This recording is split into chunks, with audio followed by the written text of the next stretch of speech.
So if one thing is true about Philadelphia, Pennsylvania really just in general, is that we have some of the windiest roads in the country. So right now we're heading from Philadelphia out to Newtown Square, heading out there for a job that I have. And if you look on the route here, we're going to be taking all back roads, all of which are windy, hilly. I mean, this right here is going to be like the epitome of a drive in Pennsylvania. So, you know, Pennsylvania is like a super old state. We have a lot of really old homes. We have, you know, a lot of hills and whatnot. So you think about communities that were established years ago before city planning was a thing, before urban planning was a thing, before townships were involved in making sure that things were running accordingly. I mean, there's no shortage of, you know, curves, stop signs, hills, red lights, intersections. So this is going to be a pretty typical drive for me, like going from where I live in Philly out to the suburbs. I'm going to be photographing a home out there, and it's going to be interesting because we're going to be going through, you know, smaller communities. We're going to be going through roads like this that are kind of weaving through business areas, and I have to say that I'm almost addicted to using full self-driving now. Like every time I get in the car and I do a drive where I'm not recording and it does something that is like so fluid and so human-like, I wish I was recording. So actually earlier this morning, I was in a scenario where there was a car in front of me that was making a left turn. Ooh, man, that feels really tight to the curb. There was all of these potholes are like insane. There was a situation where someone in front of me was coming to a stop. They were making a left-hand turn, and you know, rather than stopping behind the car, it actually wedged through, went around them, went over the lines, did everything, and continued around, which was really awesome. So yeah, we're probably going to be hitting a good amount of red lights here. I'll probably cut out the parts where there are red lights. We've got a guy on a motorcycle coming up on the left here, probably going to cut through.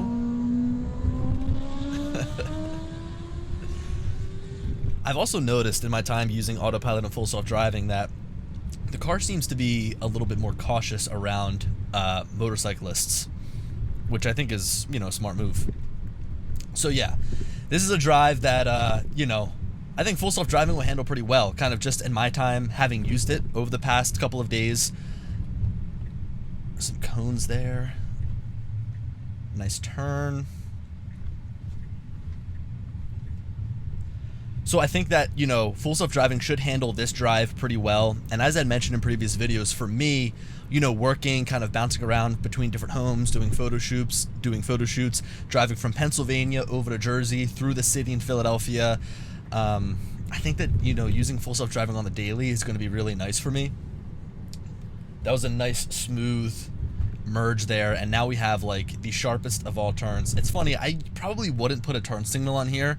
Like, I'm continuing on to Conshohocken State Road here, and I know that that's kind of a tough intersection. Like, if you look on the map here, you kind of have this really weird split intersection, but that's probably a situation where I wouldn't have put the turn signal on. I probably would have just, you know, made the turn and made the curve and continued on the same road. Now we're on Montgomery Avenue here, and this is going to be a little bit strange in a sense of, like, you know, how the car handles itself. I know for me, driving on this road, it's really a case-by-case basis. This is, of course, 2 lanes going either way, but this lane here is seen as a turning lane, and there is nothing but left-hand turns. So at all of these stop signs, or all these stoplights, you know, there's the possibility for someone to make a left-hand turn here. So if you're sitting in this lane and you get stuck behind somebody that wants to make a turn, you've got to kind of make this quick cut over to the side in the right lane and then continue moving forward from there. But then if you sit in the right lane, you're kind of dealing with a lot of like sewage drains, manholes, and stuff like that. So it's kind of tough. Like, do you want to be in the left lane where it's a little bit more smooth and you're driving a little bit faster, but you have to kind of make these decisions to quickly get over? It's going to be interesting to see how the car handles that. As I mentioned, this first probably third or half of the drive is going to be a good amount of stoplights as we cruise through the main line area here. And then as we get a little bit further out, these should be longer distance drives in between like stoplights and whatnot. We're also going to be going through a very densely packed area in Suburban Square, so right in the heart of Ardmore is kind of like a busy shopping center. Here, for example, is what I was kind of talking about. We've got somebody making a left-hand turn. So, you know, obviously you're kind of stuck sitting here until there's room on the right side to make a move. Now, being a human, I would look for the smallest gap and I'd try to make that cut over. Like, I would try to just go, you know, obviously there was a big gap there. I probably could have made it, but the car seems to want to just wait. So I wonder if it would just be a good idea to tell the car that I want to drive in the right lane instead of driving in the left lane because of those people wanting to make a left-hand turn.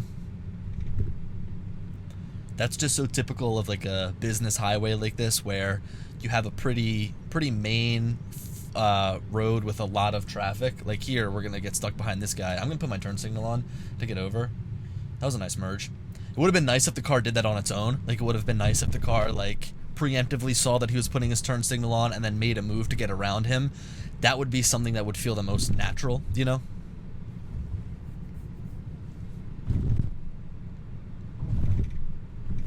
Nothing but bumps, manholes.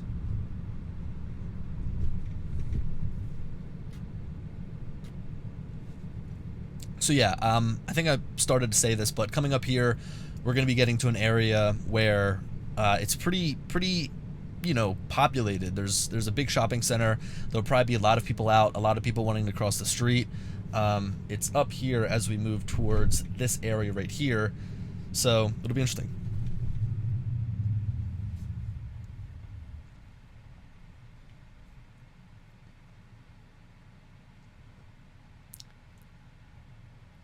This is some stuff that the old full self-driving would do. You see the wheel cutting like crazy.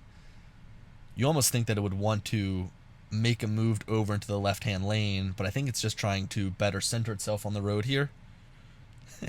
It's weird just sitting here and the wheel is just kind of moving on its own. Let's see as we start to inch forward.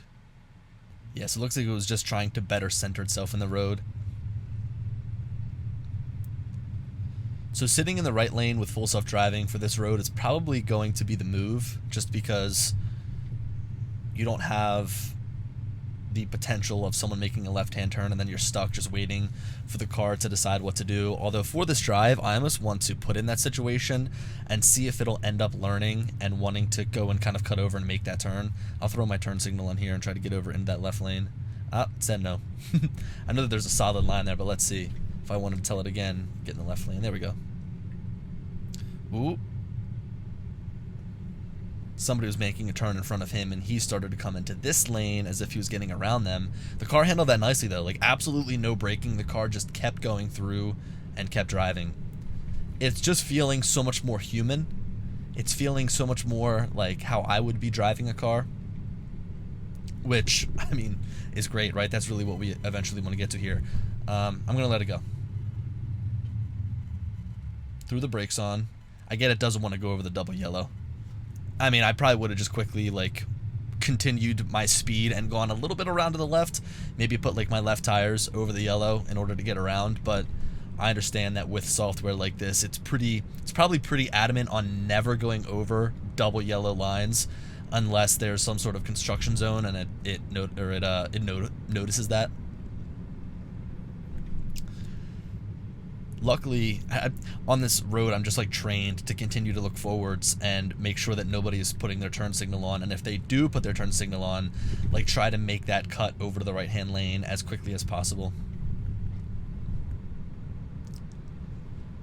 I got a funny story. Driving down this road here, I had somebody slam on their brakes, and this was maybe about a month ago, and I had a party-sized M&M's bag sitting in my passenger seat that I was trying to finish off, and I slammed on the brakes. The M&Ms completely fell forwards, flew all over the car. There was hundreds of M&Ms rolling around my floorboard. So once I got home, you know, I just did my best to clean out all the M&Ms that I could, but it seemed like the M&Ms worked their way underneath of the floorboard, and like, I don't know if it fell through the vent or something like that, but every time I made a turn, I could hear them moving back and forth.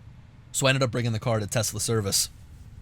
And, I mean, the guy wasn't too surprised when I told him. I was like, yeah, some M&Ms made their way underneath of the car's floorboard. And he was like, all right, So I guess maybe that's something that they've you know received. All right, we have a turn up here.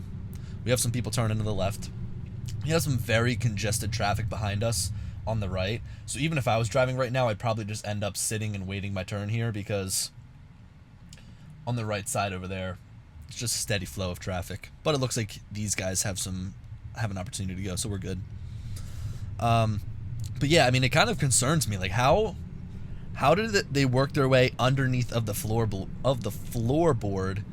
of the car? Like, I don't know, are there openings underneath the seats? I thought to myself, like, maybe it rolled in the vent somehow. I don't know.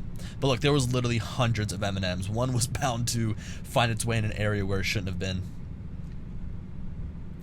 Alright, so coming up here, we're going to be making a turn off of Montgomery Avenue. We're going to kind of make our way over to Route 30, which is Lancaster Avenue, which is kind of a similar road to this. It's like a two-lane road going either way, although that is a little bit larger of a road.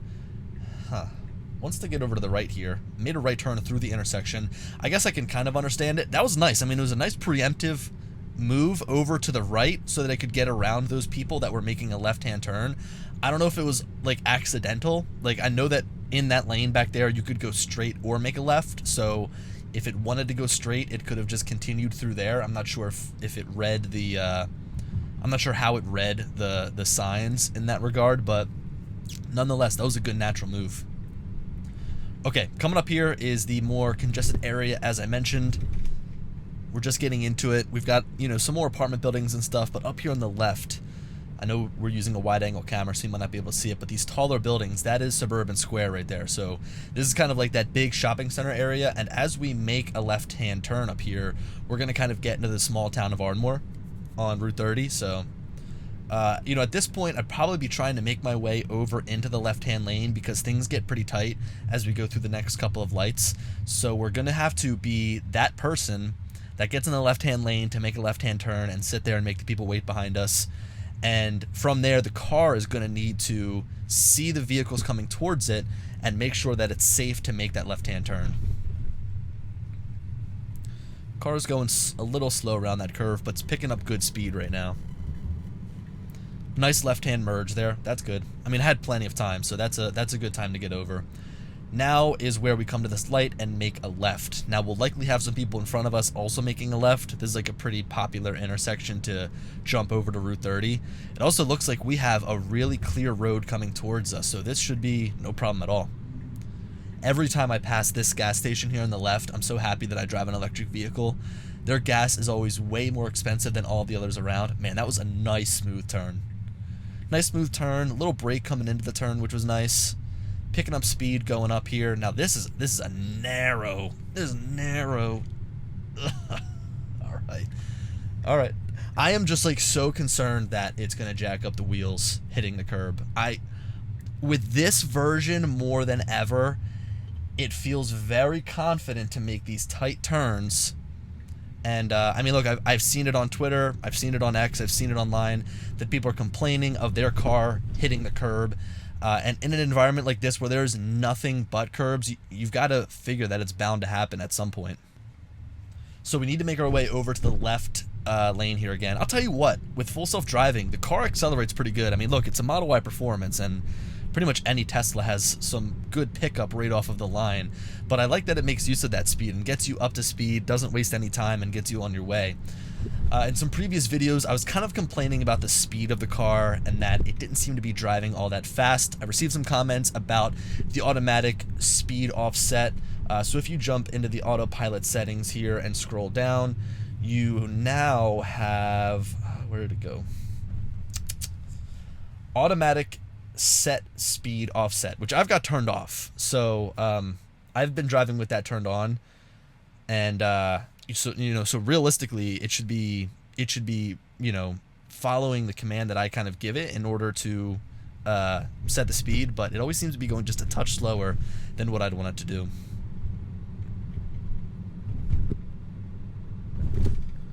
All right, I'm gonna give it the go ahead to get in the left-hand lane here, because I don't want to be continuing to hit these service drains.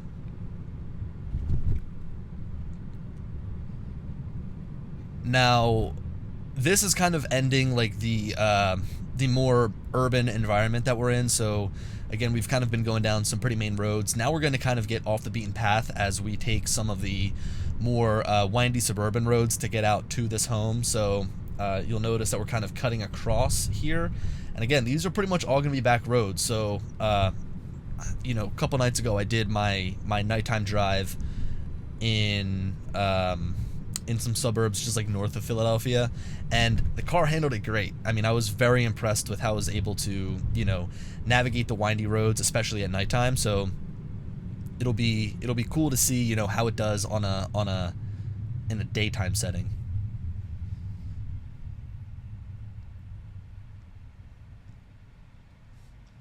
You know, looking at this sign right here, it says no turn on red, 8 a.m. to 4 p.m. And I've expressed in some previous videos that the Tesla just sucks at reading no turn on red signs. It just can't. Like, it's going to make a right turn on red at any chance that it can. So as those signs get more intricate, like, hey, you can not turn on red, you know, during this specific time, I mean, that's going to be tough, right? Like, there's going to be a lot of vision processing and a lot of coding that needs to go into making sure these cars don't turn on red, especially at times they shouldn't. That was a nice left-hand turn. It's like the car is supernatural in a sense that, like, as the car coming towards us starts to pass, my car starts to make that move. So it's not like it's completely waiting. Oh gosh, this curve looks dangerous with the... All right, nice. I just cringe every time when it comes to a really tight curve like that, and where there's like a raised curve. I'm just waiting for one to completely chew up my rims and completely chew up my wheels. Alright, so we're cutting through, making a left here. It looks like it's kind of doing this curve around instead of just going straight and then making a left, which is pretty interesting. Isn't it hilarious that someone beeps at me when the car makes a full stop? Like, the car is technically doing what it's supposed to and come to a full stop and someone beeps. I mentioned that in previous videos that Philadelphia is just insane with their drivers.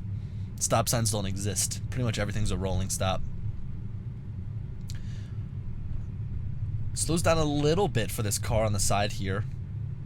That's obviously a parallel parked zone, so...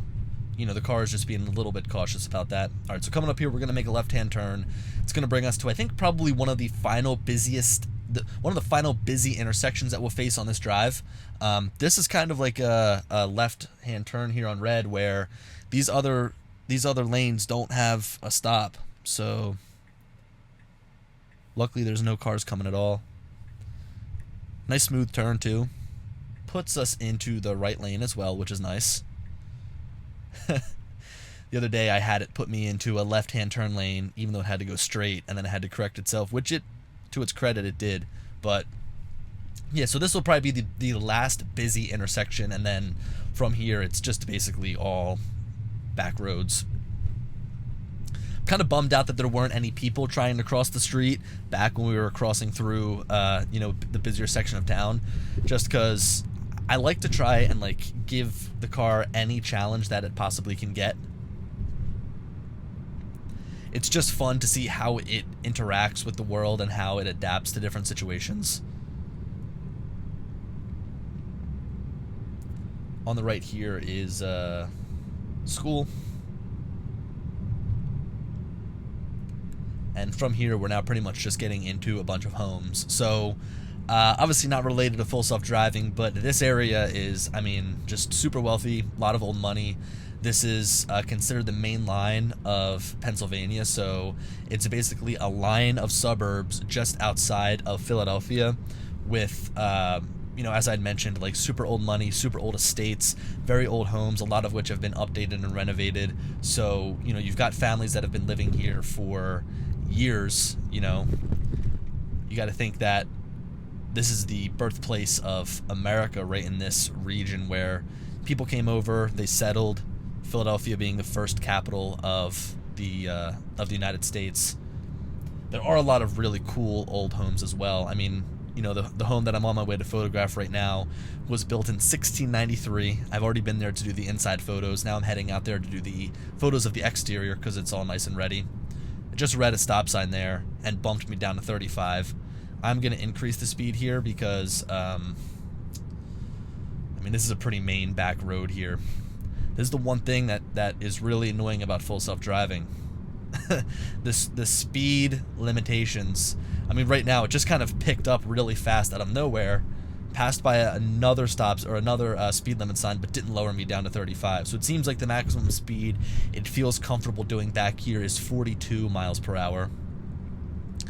You know, I think that there's just been this big shift from Tesla full self-driving beta to full self-driving supervised, where a lot of things have changed. I mean, taking beta out of the name, in my opinion, you know, really solidifies it as a piece of software that Tesla believes is ready for the mainstream.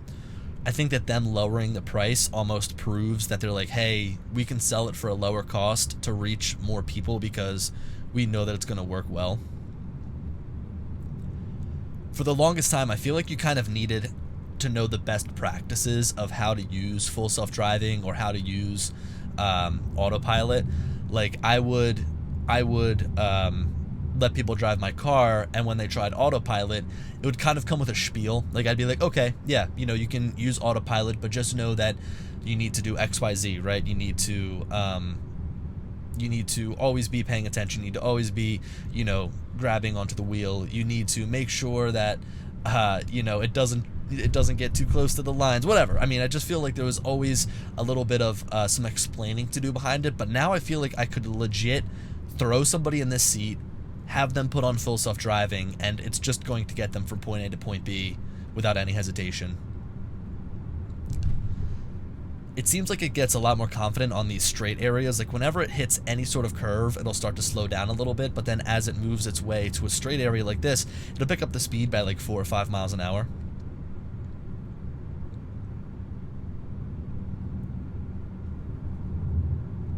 I don't know how long that we've been recording this for. I know that it was saying that the drive was going to be a little over 30 minutes. So right now we have 8 more minutes left in our drive.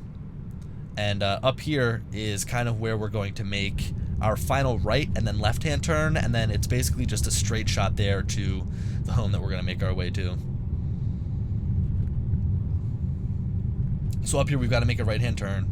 From my understanding and from my remembrance, this is a pretty sharp right-hand turn coming down here, so throws a turn signal on. It's the brakes a little bit hard. I think it could have gone into that turn a little bit more quickly than it did. It also hit the brakes pretty abruptly. I mean, that's a situation where you kind of just want to get off of the road because people are driving faster on that road, so you take that turn a little bit quicker. Now we're going to make a left-hand turn at this stop sign here. This is a pretty funky stop here. It's like a three-way intersection, and then we're going to actually head over a tight bridge here on our left side. It's going to, I think, totally cut visibility to us too, so let's see how it handles it. This is, of course, an all-way stop, so stop here. It waits. Even as that car is still inching forward, it's going to go. That was a nice, smooth stop. Cool.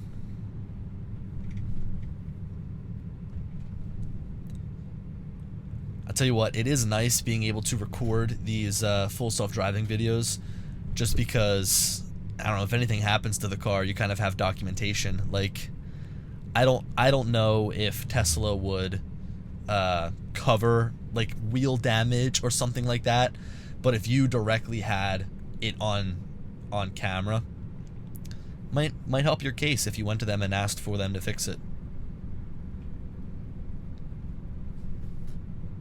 Now I'll tell you what, this road is a lot of fun to drive on. This is Goshen Road here, and there's a lot of hills, a lot of bumps. There's some hills where if you get a good amount of speed, you can your wheels can come up off the ground, which is pretty fun.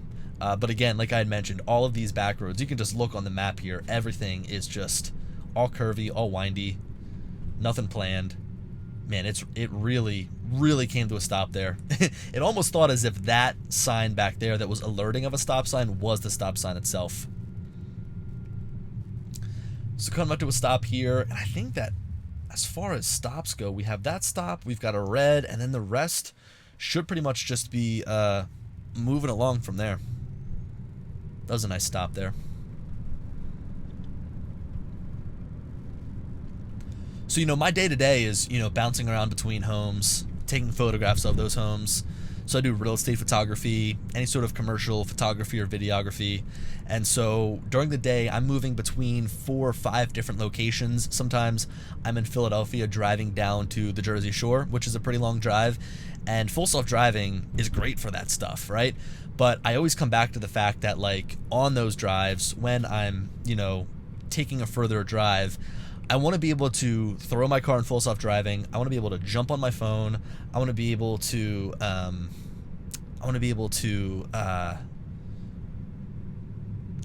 like, get stuff done while the car drives, right? I mean, that's the overall goal of full self-driving, is to be able to divert all of your attention to, you know, something else other than driving. Like, it's not fatiguing to drive 30 minutes. I can drive 30 minutes, no problem, right? But, like, it would be great if I'd be able to get 30 minutes worth of work done while it's driving me.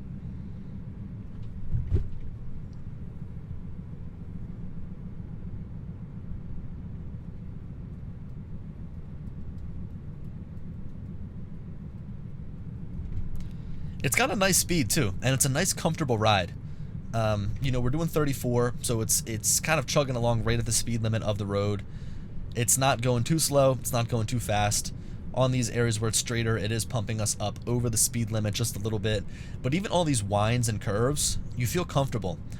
You know, I've mentioned this in some previous full self-driving videos, but it's like when you're sitting in the driver's seat while the car is driving on full self-driving, you feel like you're the passenger in a sense. Like, if I'm a passenger and my driver slams on the brakes and I don't know that they're about to do that, it's going to throw my body forwards. Or if they're going to make a sharp turn, it's going to throw me around, and I'm not going to expect those things.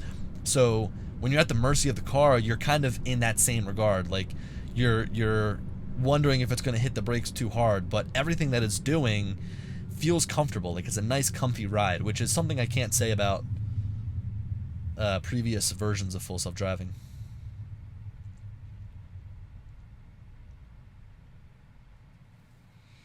So this here is pretty much the final intersection. From here, it's just some windy roads until we actually get there. So I am going to cut the video here. Great talking to you guys again for another full self-driving video.